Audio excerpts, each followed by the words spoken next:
Anthony Hartwig here with a champion girls soccer player profile. I am joined by senior Taylor Kuhn. Taylor, thank you so much for taking the time to join us today. Yeah, of course. First thing we ask all seniors, of course, is the emotions and the mental strain that senior year can definitely bring you. You're going through a lot of last home games, last time against this opponent, last first game. How do you handle all these emotions that senior year can bring? I would say just staying positive and trying not to look at the end because obviously any game can be your last, but we just want to make it as far as possible and just not trying to look at the end yet, just enjoying every minute on the field as you can. Has it hit you yet that it's your senior season and this is the last, or are you just trying to not let that reality set in? Yeah, it hasn't hit quite yet, but I'm when tournaments come around, it's probably gonna hit a little bit, but Um, Talking about hitting, I mean, obviously you're going to be having a senior night in the near future. What do you think that's going to be like for you? You've seen a lot of other seniors go through it. You've been able to give a lot of other seniors great senior nights, but now it's your turn. What are some things that you think are going to be going through your head on that night?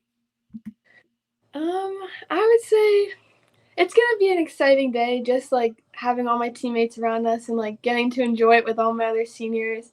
And I know some of the seniors from the past few seasons are coming back to come see us, so it'll be good seeing them and just being surrounded by my positive teammates and hopefully coming out with a win that day. You have been a shining star in the soccer world for a while. This is not like you're coming out of nowhere, but a senior year brings a little bit more leadership and a little bit more responsibilities on your plate. How have you handled kind of going into even more on your shoulders as far as leadership is concerned on this team? I would say just keeping my team positive and uplifting comments. I try to set up a bunch of team bonding exercises outside of practice, with the other captains and seniors, and just trying to get the team as connected as possible, bringing the freshmen up and being super welcoming and just making it feel like a home and a family on the team. What has been your favorite team bonding exercise that you've been able to have with this program over the last 4 years?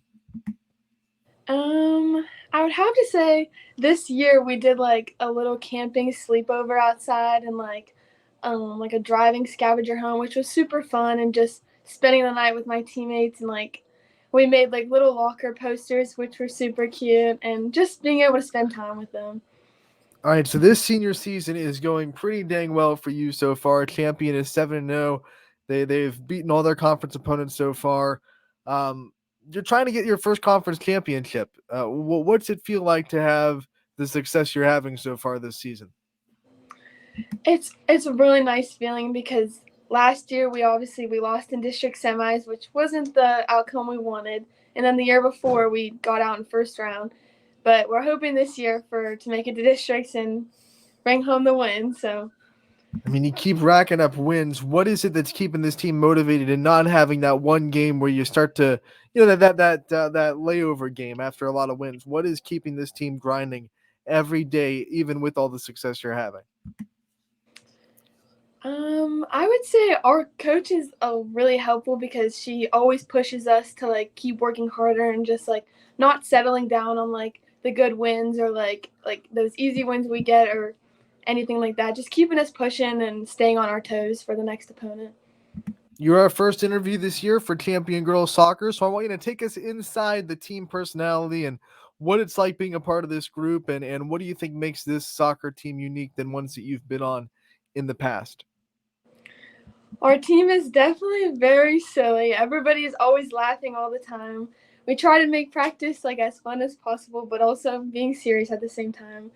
Everybody's always laughing. We're always cracking jokes and dancing on the field. So everybody's pretty happy on the team, I'd say, and it's just a fun environment to be in, on practices and after games, before the games, just getting everybody hyped. With a group of so many silly teammates, like who's the most silly? Like who's the one that no matter what the situation is, they're gonna crack a joke and they're gonna break that ice. Um, I gotta say either Mia, Nadeau, or Grayson, or even Savannah. Everybody's pretty funny, but usually when the team is down, Mia's usually one to bring us a joke and keep everybody pushing and working hard. We talked about the team goals that obviously you've set. You want to get further in the tournament than you've gotten before. You want to punch that district championship as a team.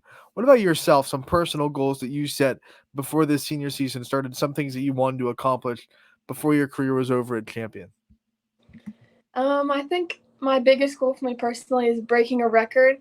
Right now, I'm 2 assists away from breaking the school assist record, and I think I have to get like 29 goals this season to break the career goal. But those are just some goals for myself. But You are well on your way, 2 assists away from breaking a record. So I want to talk because that's going to happen. Let's just be real. 2 assists is nothing to you. When that does happen, we're going to speak it into fruition. So when it does happen, what will that mean to you to have your name kind of etched in the champion record book for forever?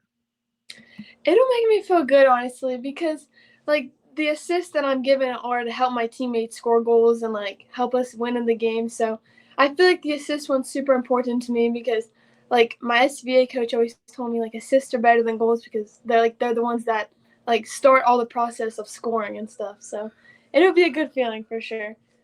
All this record breaking assists and goals and the talent you have definitely doesn't happen overnight. You have put a lot of time into this sport. What is your driving force? What keeps you working so hard throughout your whole career? What is the one thing that motivates you the most? I'd say probably my parents. They always keep pushing me to work harder and they keep me like uplifted and even like on like the bad days with games and stuff, like they always find a way to like make me feel better about the game, like pointing out the positives and then also pointing out the negatives to help me like learn for the future. You gotta love the sport to put as much time as you do into it. What is it about soccer that made you fall in love with it?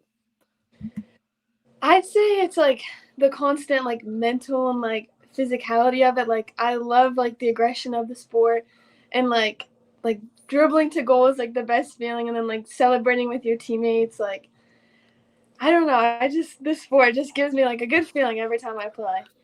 One of the many things that makes soccer unique is that you can't get a timeout from coach when something's not going right and try to fix it real quick in a huddle. There's none of that in soccer. You either have to fix it in halftime or fix it on the fly. When something might not be going quite right on the field, maybe in the first couple minutes of a game, or you had that like 10-minute stretch where nothing's really going the way you want it to, what kind of things do you do to self correct without having to call that timeout, obviously? I usually just try and talk to my team and like tell everybody like just take a breath, like sometimes you just got to inhale, exhale, and just breathe and just calm down and like enjoy the pressure and yeah. We talked about your senior leadership and the things that you've been doing this year. Who are some seniors of the past that taught you how to be a leader and that you can credit your leadership abilities to? There's definitely a lot of them, but I'd say a few. Like from my freshman year, we had Maddie Haynes and Emma Gumont and Katie Katradas and Emily Beach, and just all of those seniors were like super like good at teaching us like how to become like a proper high school player and becoming a leader on the field, and like that's how we got to where we are today. And I'd say like from last year, like we had our captains Emma Kuhn and Maddie Fell, which were super great captains and like taught us how to do what we're supposed to do now. When we talk champion athletics, especially on the girls' side, there's a standard for excellence. You know, the softball team on the poster behind you has won 9 state championships. The basketball team's always good. You guys are always in the thick of things. What's it like to be a part of an athletic community in an athletic room where every sport, every athlete is just holding themselves to such a high standard of excellence? It's good because like being able to like talk to those other athletes and like seeing where their perspective is of like how it feels to like actually have like success as a team, and it's nice just being able to relate to each other and like talk about even if we're from different sports, like it all has like the same like background and idea to it. What's the community like in Champion? Obviously, they support you so well, but those championships and those successes don't come without the support of the community. Yeah. What's so special about the community to you in your perspective? I feel like everybody in the community is super supportive and uplifting, like for every sport in Champion, like boys and girls, like middle school, high school, like it doesn't matter. I feel like everybody's super supportive and it's just always positive when we're playing.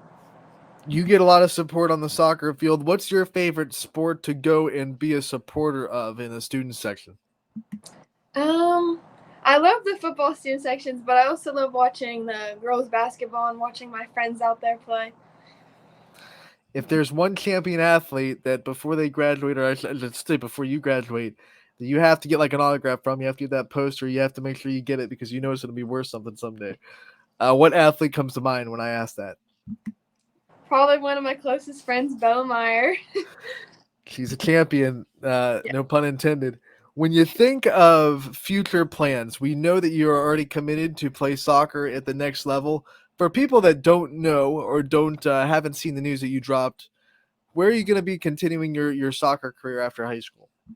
Notre Dame College up in Cleveland. All right, what made that decision easy for you? What was the thing that made Notre Dame the place you wanted to be and the program you wanted to continue into? Well, there was a past graduate from Champion. Her name's Madison Luckett. She attended NBC, and she kind of told me about it and was like, "This is a really good program. It has really good teaching styles, just like the club team that I play for." And it would be like playing for the same team almost. And she said it was a really good environment, and the academics are just as good. They have a really good nursing program, and like I get to do like good clinicals up there at like Cleveland Clinic, and that's probably one of my biggest suits was just being able to have like a good academics career too, not only athletics, but You kind of answered my next question for me. You're a professional interviewee. I was going to ask about the academics and what major you were going into. You say nursing. What is it about nursing in that field that made you want to make that your future goals? I've always been interested in like the medical career and like because I want to go into pediatrics and I love kids. I have so many little cousins and like being around them. So I would say I'm pretty good with kids. So I feel like and like that would be good to go into. But I've always been interested in like the medical perspective and like every time like we learn about it, like I'm always super fascinated in it and just getting to know more and like helping people obviously. Now, we know how demanding medical school can be, and we know how demanding college athletics can be. How are you going to juggle that? Obviously, you're great at time management. What are some of the game plans and the mental things you're telling yourself for next year and the next 4 years? Like it's going to be a grind. Yeah, it definitely is. That's why, like, these past 2 years, I've been trying to take some college classes at school, just trying to get some of that stuff out of the way so it'll make college much easier. But I would say just like taking my time on everything, like focusing on soccer when I'm at soccer, and then focusing on school when I'm at school instead of like trying to think about both at the same time, and just staying calm with that stuff. Notre Dame is far enough away that you'll have to leave home and you'll have to live on your own down there. What are some things that make you the most nervous about not having the comforts of home anymore? Yeah, I'd say not having like my mom to like cook me dinner or like help me with my laundry sometimes or just having like the responsibility of doing all that stuff on my own. But I'm a pretty independent person, so I should be okay with it. But probably on the weekends I'll be coming home to come see my parents. So If we asked your mom this, she might have a completely different answer. But from your perspective, what is one thing that your parents do for you at home that you're gonna miss the most when you're not there anymore? um probably my mom cleaning my soccer bag for me after rainy games. When you think of post game meals, especially after a big win, you've had a lot of them this season. What's your favorite thing to put in your stomach after a big win? Probably Mizu. I love going there with my team. Snack bags are also really important in high school athletics. Something that you'll cherish forever, I'm sure. What teammate's parent makes the best snack bag for you on road games? Um, I'd have to say Grayson's mom, Mrs. Nosky. She all of the boosters members they always set up um like these little snack bags for us, like all the boosters moms, and we get stuff from like B&K Farm Market, and we get sandwiches and like fruit in from them. So that's pretty nice for like long bus rides. When you're grading a snack bag, what's the one thing that's in there that's going to get a Taylor Coon A+ if this is in the snack bag? Probably Cool Ranch Doritos. when you think of also teammates, you hang out a lot. Which teammate has the best house to hang out at? Um, Honestly, all of them. We all bounce out between houses and like Bounce between around. people's houses after practice, or like if we go swimming sometimes, or I don't know who's the best though. All right, so we've talked about how much time you do spend in soccer, but you also need mental breaks. We all know that. We all know that you have to avoid gassing out. What are some of your favorite things to do outside of the sport when your mind does need that little break from the sport? This might sound crazy, but my break is honestly probably going to the gym and just trying like doing like different exercises compared to like the soccer ones, like cardio and stuff like that. Like actually like lifting and stuff, or like I always run, which I run a lot, so that's like a good escape from like the mental side of it. All right, runners always put something in their ear when they're running, whether it be music. Some people listen to podcasts, some people listen to sermons, whatever it may be. What is what are you putting in when you go on a run? Probably a mix between Drake or Doja Cat. Two opposites, Like it. but that's like both of my two I probably listen to the most. How much do you think you run per week on average?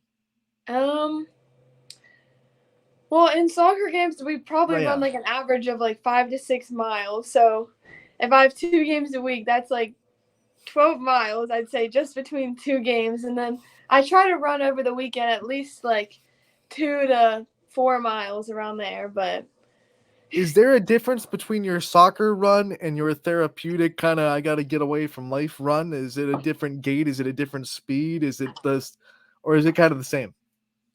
it's kind of the same a little bit. For like my soccer runs, I try to go to the track and like run like a mile or two around the track. But when I'm just running like